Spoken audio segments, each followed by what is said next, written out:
My husband's friend convinced him our kids might not be his and wants to do a DNA test, but if he really gets this done, then I want a divorce. Posted by you/patient somewhere 86. Throwaway as my husband knows my Reddit. I, 34F, have been with Ken, not his real name, 37M, since I was 16. We met in school, as he was my brother's friend. We have been married for 10 years, have a 2-year-old son, and one on the way.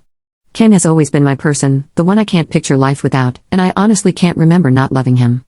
I grew up with him, he's my everything. Unfortunately, Ken has this issue where he takes on everyone else's feelings deeply. I'm not saying it's a bad thing, but recently his best friend of 20 years found out that his wife has been cheating on him, and none of their children are his. Obviously, his friend is devastated and is staying in our guest room. He's a nice guy, life just has him down right now. He's started the process of divorce. The more time Ken spends with his friend, the more depressed and distant he's become. Our mornings used to start with me waking up at 6 a.m. with our son, making breakfast, and then, around 8 a.m., waking Ken up with coffee and some breakfast before dropping our little one off at nursery and going to work. Ken works from home most days, only going into the office on Mondays. I'd give him his coffee, he'd give me a kiss, and I'd head off on my happy little way. After work, I'd pick up our son and go home, where Ken would usually be making tea. I'd clean up afterward while he bathed our son and put him to bed. I thought this was life. It might sound boring to some, but it was my life, and I loved it. Our house was filled with love. We'd spend our nights cuddling, talking, and watching movies. We'd have date night once a month, take our son out together on Saturdays, and visit family or host friends on Sundays. You get the picture, I'm rambling, sorry. Anyway, for the past month, things have been changing. Ken is more depressed. I make him coffee in the morning and just get a mumbled thanks. I come home from work, and he and his friend are in the living room watching sports. Now, I'm the one making tea and bathing our son. Neither of them will barely talk to me. We don't go out on weekends together anymore. I feel like a single parent. I've tried talking to Ken about it, but I only get one-word answers. Then he stays up until about 1 a.m., which I know isn't super late, but I'm passed out by then. I'm exhausted, alone, and pregnant. I miss my husband. Yesterday, I came home from work, and you know when something just doesn't feel right? I went to find Ken to see what he was doing since his friend wasn't in the house, but Ken's car was.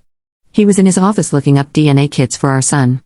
I asked him why, and his response was, well, I just want to make sure all the kids are mine before I continue looking after them, as I'm not free childcare. This broke me. When I say I'm devastated, it's an understatement. If he thinks I've cheated on him, then surely the trust is gone. Is there any going back? Am I just being pregnant and hormonal? Would I be extreme for considering divorce? I could put the papers in an envelope with the results of the DNA test. I think I'm going to go cry in bed now. I had to take the day off work because I feel like I've just been gut punched. Update 11 hours later. Hello Reddit. Well, after my post earlier this afternoon, I cried and then read all your lovely comments. I couldn't be more grateful. I think posting about it here really helps for some reason. It's weird how telling complete strangers that I'm struggling with life seems to help. So, after my pity party, which couldn't last long due to being a parent, I called my stepmom and dad. My mom died when I was 10. They are coming to stay with me on Friday. Crying on the phone helped, although I'm not really sure they could truly understand a word of what I was saying. I've spoken to Ken, well, more like spoke at Ken, telling him that his friend has until Thursday to leave. I'm not a monster and can't just tell him to leave at the drop of a hat. I've also told Ken he needs to leave too. While yes, I could go to my dad's house, I don't want to disrupt my little one more than necessary, and all the things for my baby are here too. Especially since I'm 8 months along, it just seems stupid for me to be the one to leave. I've made it a point not to emphasize that it's my house either. I'm trying to be calm and sensible. I'm not 100% sure Ken listened, but I did message his sister, who is a force to be reckoned with, and she said she will make sure he's gone by Thursday night. The things I've told Ken I want include, yes, he can have the DNA test, but I'll be damned if I'm the one to organize it. He can also have one for the baby, as I have nothing to hide. I know some people have questioned why I'm so against it. Let me make something clear, I would never cheat because, as I said in my last post, Ken is, or was, I don't know, my person. He's the only man I've ever been with, so that isn't a concern of mine. I'm just hurt that he wants one because it clearly means he doesn't trust me. So, what do I want? I want him to have the DNA tests, mainly so I can make him eat the results, not literally, I'm just venting. I'm also going to suggest couples therapy. I already see a therapist due to losing my mom and my little sister in a car crash when I was younger. I want to suggest that he sees one alone, but you can lead a horse to water, and you can't make him drink. I don't want to force him to do anything he doesn't want to do. I want him to maintain contact with our son. Yes, he doesn't believe he's the father right now, but that's no reason to neglect him. He is his son, and I don't want to upset my little one. Yeah, he's only 2, but still, he deserves all the love from both his parents. He's done nothing wrong. And then, of course, the same goes for this baby when she comes along. I'm still not sure about the state of my marriage, but even if divorce ends up being the outcome, I need to be able to get through to him so he can be the father he once was. Am I going insane? Do I sound insane? I don't know why writing here helps so much. Thanks, Reddit. Second update 6 days later. Hello again. I don't know how to update posts, so I just had to make another one. Following my 2 other posts, I will answer some questions. Yes, it is my house. It was left to me when my mum died. I have lived here all my life. I didn't move out because I have a child and one on the way, so why should I be the one to leave?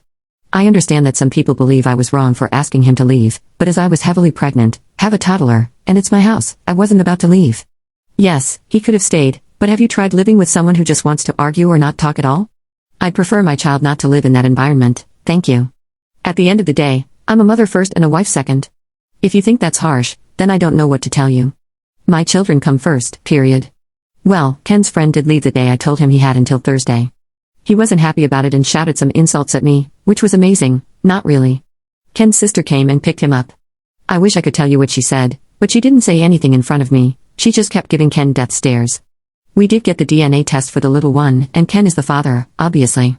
Ken somehow thinks I intercepted the results, even though I wasn't the one who handled them, so he's clearly lost his mind. My dad came over, and while I was making tea, my waters broke. My little girl is here, she's healthy and happy. She was 9 pounds 8 ounces, so there's no concern about anything with her. I'm now a mum of 2. I'm home now, and Ken has been to see his baby girl. However, since she hasn't had a DNA test, he's disagreeing that she's his because his family doesn't have many girls, yet he has a sister, so I just rolled my eyes. I don't really know where to go from here. Ken is refusing therapy, saying there's nothing wrong with him or his brain. I beg to differ. He wants to get another DNA test for our boy but won't tell me when or where, so I can't interfere. Maybe one day, he will come to his senses. My dad and stepmom are staying with me for a while to help me with the babies. I'd like to say I'm okay, but honestly, my emotions are all over the place, and I don't know which way is up. Ken's sister visits the babies, and we have an unspoken rule that we don't talk about Ken, apart from when our son asks about him. I wish this were the kind of update where he got the results, realized how much of an idiot he's been, and we moved on, but sadly, that's not the case. I can't dwell on it too much, I just have to take things one day at a time.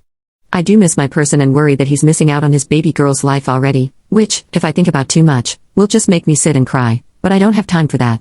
As always, thanks for listening to me rant. I might update if anything else happens in my life.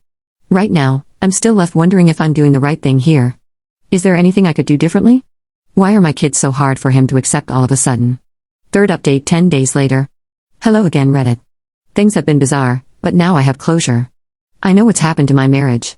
I know what scum Ken really is. He's not my person and never truly was. So now I just want to divorce him, cut my losses, and move on with my life. I'm still at home with my babies, settling into motherhood. My dad and stepmom are still here, but they will be leaving soon once I'm more emotionally stable. To say I'm okay would be a lie, but I now know what I need to do.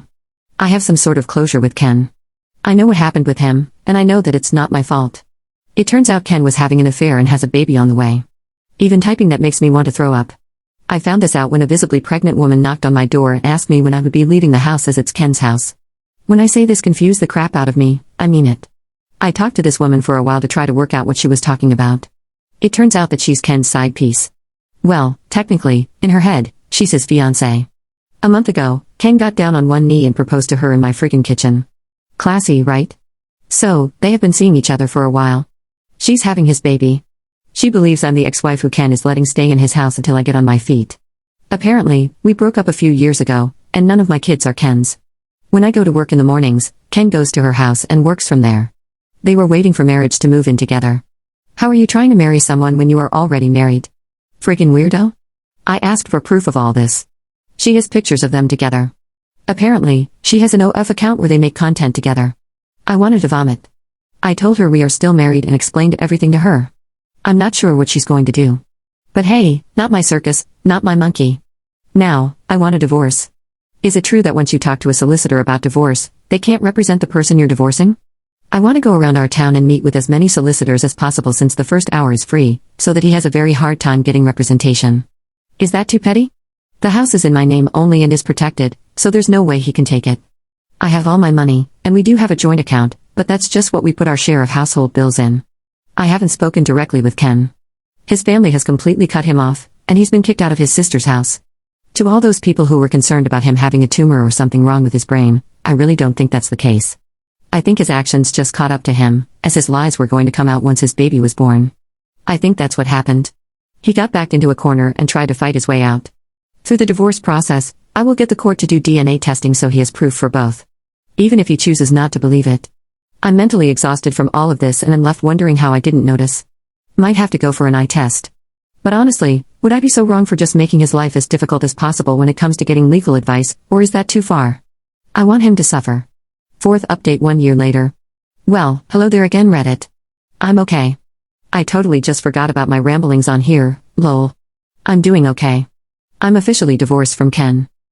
It took a long time to get to this part of my life, and at some points, I actually felt like I was drowning. Both of my kids had DNA tests through the courts, and they are Ken's. He still doesn't believe it. Not my problem though. Ken is now in prison for domestic abuse.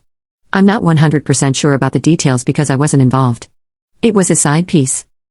I'd love to say that I don't ever break down in tears and that I'm completely over it, but I'm not. I've now gone back to work though, after my maternity leave ended. I got a promotion and now I'm used to living with just the three of us. My kids keep me going, and I'm so proud of them. They visit their grandparents and their dad's side of the family, who have been so lovely and supportive. His sister is still amazing. I don't really know what else to say. I'm okay. I'm divorced, and my children are thriving. I can't thank Ken for a lot of things, but I'm grateful for my children.